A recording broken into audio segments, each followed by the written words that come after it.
Christine is joined by Felicia Day, creator of The Guild, to talk about the series and how it has changed as it approaches the 20th anniversary and the upcoming Kickstarter for the Guild reunion movie. We're making a movie. We're going to celebrate the 20th anniversary right.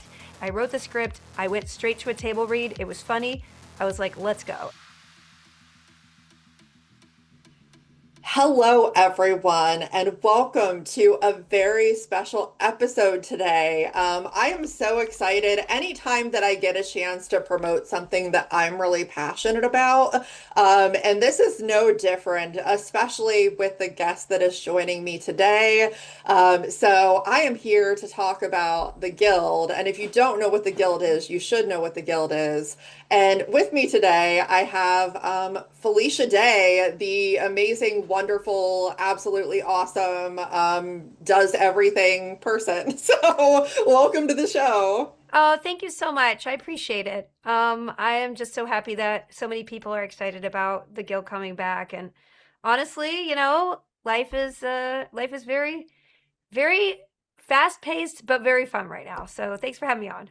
I'm sure. And I mean, I think everybody's excited because, you know, it's nostalgic and, you know, it's something that a lot of us that remembered watching it when it came out, we kind of reminisce about the feeling of watching something and seeing like your life and people that you can relate to in a web series. And I think that's one of the amazing things about it. Now, something that I really love about the fact of kind of the way that the Guild was is that a lot of these reunions, people are reconnecting, but I don't know that in your case that you necessarily had that like full reconnection because you've still maintained that relationship with your cast members throughout these years. You know, with that though, at what point did you decide we're going to make a Guild movie? Like this is something that we all want to do.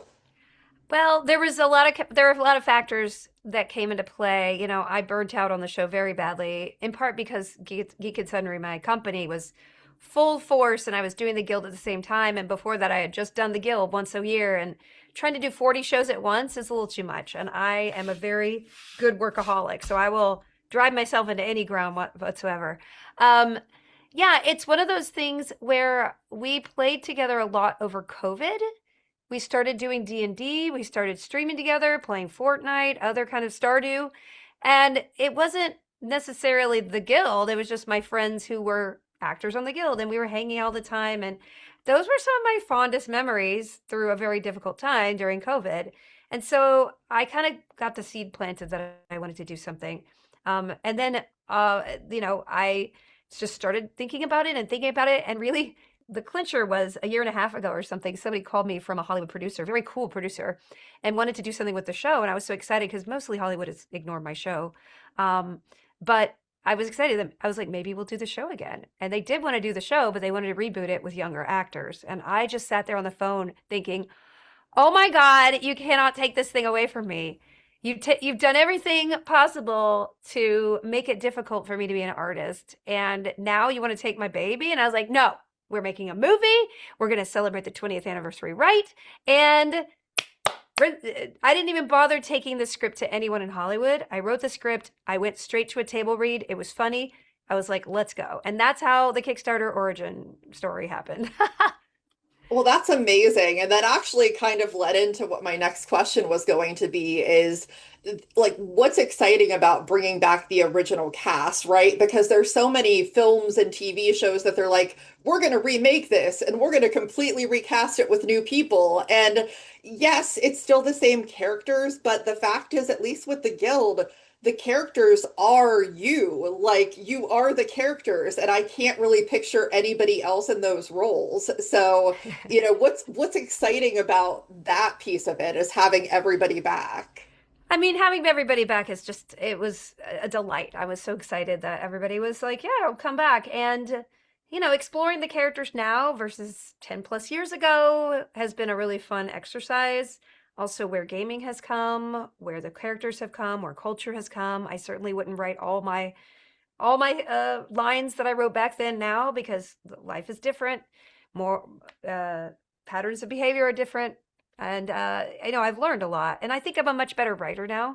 So I allowed myself to sort of write with my heart a little bit more, and that's why I started so early last year, just to be like, well, what do I'm just going to wander around and see what I feel. And it took a lot more time to put the script together, but I really feel like that joyous sort of just tip, dancing through the tulips kind of thing really helped, because it's just a lot of fun, wacky stuff in the script, and I'm really excited for people to see it. Yeah, I think we're definitely all excited about that. I'm really curious talking about the original series, looking back on it. Do you have a favorite moment or like a favorite episode from that? Oh boy. Gosh, I love season 5. Season 5 is my favorite. There's so many wacky characters. There's so much, and the guild is completely, almost completely away from the game. Codex is not. She's at the booth there. So there's a little exposure and cross uh, pollination there. But really, it's just friends who happen to meet online, being friends and having dysfunctional relationships in person, right?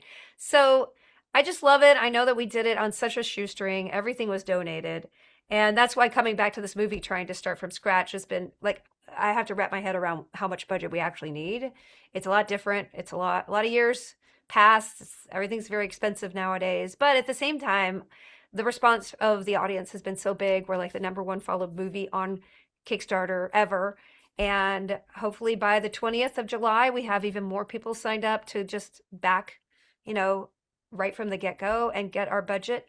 By the end, I just, we put our heart and soul into building this Kickstarter to be different than other movie Kickstarters. And I hope the fans see all those details when we unveil everything on July 20th. I feel confident about that. Now, obviously, the Guild was, to me, a real pioneer in making a web series and having fan-supported content. I feel like it's kind of poetic to do this through Kickstarter because I feel like it's a really great way to continue that legacy of Yeah. having that fan support. Is that how you see it? I mean, I put a PayPal button up on the website that I built by hand in 2008 to finish season 1. So we were crowdfunding before crowdfunding started on Kickstarter. It wasn't even founded until the year after. So to come and try to make something with all of the tools that creators have now, to use the platform to get word out, to have all these things to be a little less frictionful, to get to fans is just amazing. On the flip side, trying to reach fans in this day and age with the barrier between fan and creator that social media causes. Like, I have millions of followers, and I can tell you now that I haven't reached nearly as many as I would like, because the algorithms don't want you to reach fans. They only want you to reach fans in the way they want to use you. And it's almost like the same thing that enrages me about Hollywood is what enrages me now about social media. When you used to tweet, your fans used to see your tweets. That doesn't happen now. You have to pay to play. Even if you pay, you don't get to reach your fans. It's just wild how broken social media is, and how I don't think we're being served. But the wonderful thing is that the most important uh, dynamic throughout the guild was my relationship with the community and the fans. I still have friends who were in that first chat room that I jankily put up on the first website. And so that connection between that kind of transferred to Twitch when I started streaming about 10 years ago, transferred to Discord when I started my Discord about 10 years ago. That core audience is who I really care about, and who I think, as a creator, I'm so lucky to have along with me on this journey. Yeah, for sure. Now, I know obviously with this project that you want to kind of keep that spirit of the original series of the Guild.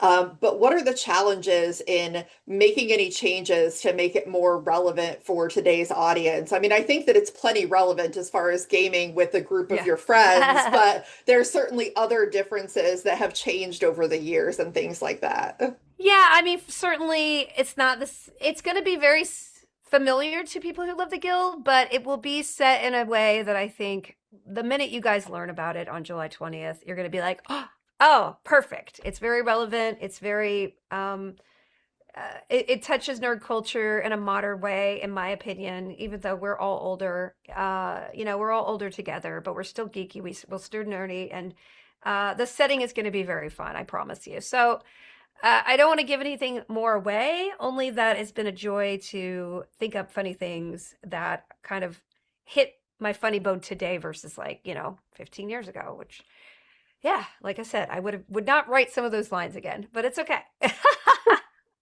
Absolutely. Now, something you touched on earlier, and I think this is important, and I like to ask this as a mom myself because I have a very similar work ethic and just throw myself into everything that I do.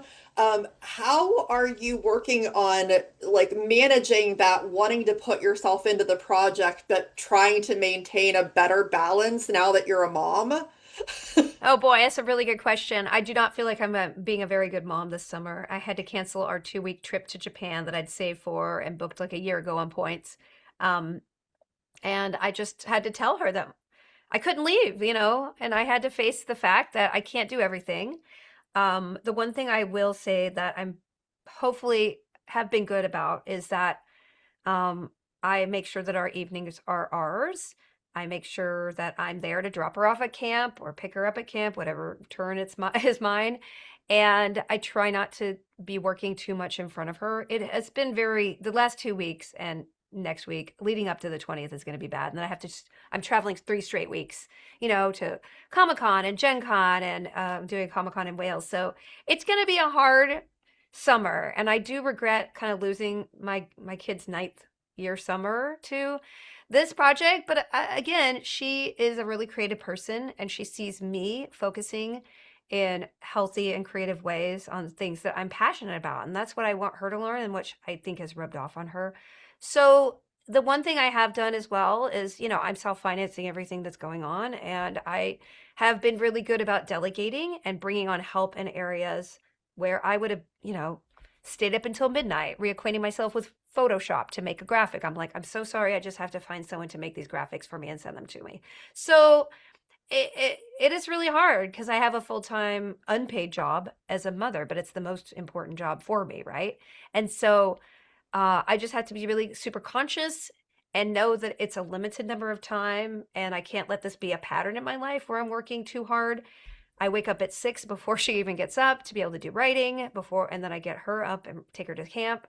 So, yeah, it's hard, man. I'm tired, but I know that every day is important in her life and mine and our relationship together and my work. So, again, I think there was a great analogy where it's like, how many burners can you have lit on the stove? Family, work, self-care. The self-care is the lowest right now, but I'll get back to that, I promise.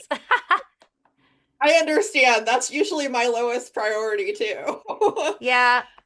Now I know that, obviously you don't want to give too much away about the Kickstarter at this Yeah. point, but just as much as you can talk about it, are there, without going into detail, perks or experiences that you're really excited about to offer to Kickstarter backers that maybe they wouldn't get to have outside of pledging in the Kickstarter? Um, so many. There's so many things that you're going to be surprised by for this Kickstarter, and it's just going to be such a splash.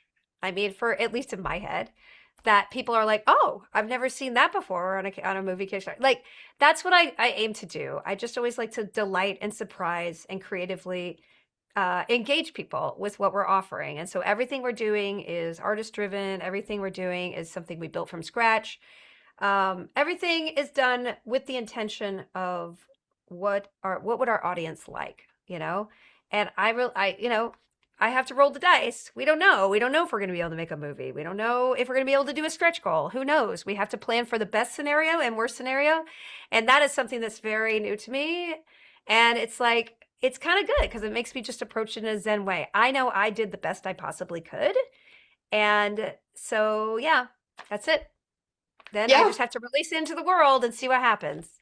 exactly. I feel pretty good about it. So we'll see. Yeah. Are you planning on having any aspect of this where the community itself has ways of shaping the movie's direction or content, as we see sometimes in Kickstarters?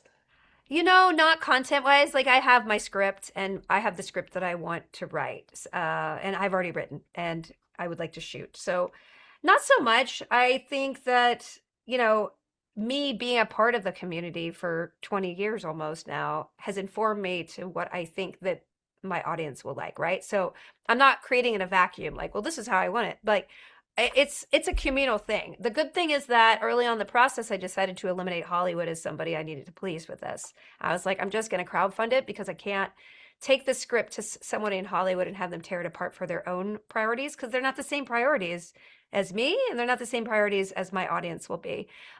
So I was able to lift that burden for myself. So really, I'm just always thinking about my audience when I'm creating and wanting to delight them. So in that respect, the audience is always with us in every scene, every piece of dialogue that I will have a character say. But the audience will inform us, how big a movie we get. Do we have any stretch goals? What can we offer that will make this really big project happen? So again, rolling the dice, but it's kind of cool. Absolutely. I have a fun question. Oh yeah. Which guild character do you think would do the best job of promoting the Kickstarter? Wow, that's really good. Clara, I feel like she was a cheerleader in college or high school as well. And I feel like she's got a very good salesman kind of attitude. I mean, Zabu's has a really good upbeat, positive person. Blades is a terrible person. No, Codex. No, it had to be Clara or Zabu. They're the most upbeat, positive people. And even though Zabu sometimes goes too far sometimes, but I think I would buy something from Clara more likely than any of the rest of the guys. I think that makes sense. That makes Yeah. sense. And for anybody that doesn't already know where to find information about the Kickstarter, where do they go? Obviously, July 20th kickoff date. But where do people go for right now? Yeah, please go to watchtheguild.com. You sign up with your email there, and you'll get a free piece of loot if you later back at a physical level. So for sending you something, you'll get something extra in the mail from us for signing up early. We are looking for people to follow the Kickstarter itself directly because we are the number one movie in Kickstarter history, followed movie. And you know, I'd love to just up it and like just decisively be like, hey, we are the top. We were the top of the heap for a while because I'm just competitive like that.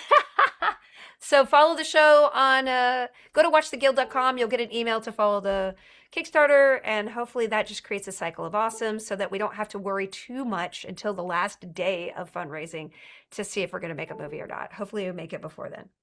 Yeah, for sure. And then last question, pie in the sky, like the Kickstarter gets blown out of the water, funded so well and Oh everything, boy. which I mean, that's what I think is going to happen. But I hope so. say that happens. Have you had any thoughts on doing any future guild content past the movie?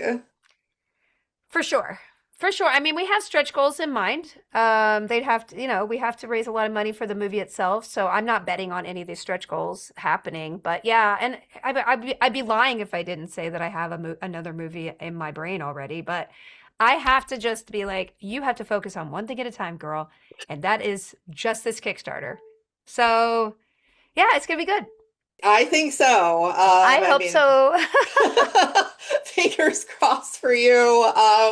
So obviously, my audience, if you're watching this, go support the Guild movie, in whatever capacity you can, because Yeah. I think it's going to be awesome, and I want to see it get knocked out of the park. So, Yeah.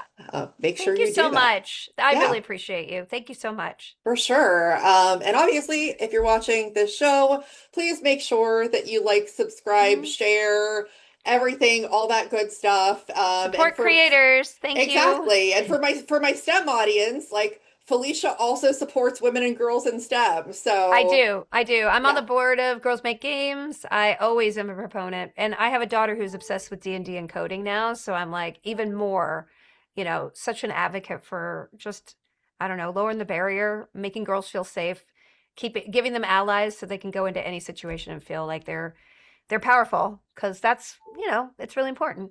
exactly. Well, thank you everyone for watching, and we'll see everybody next time on the show. Okay. Bye.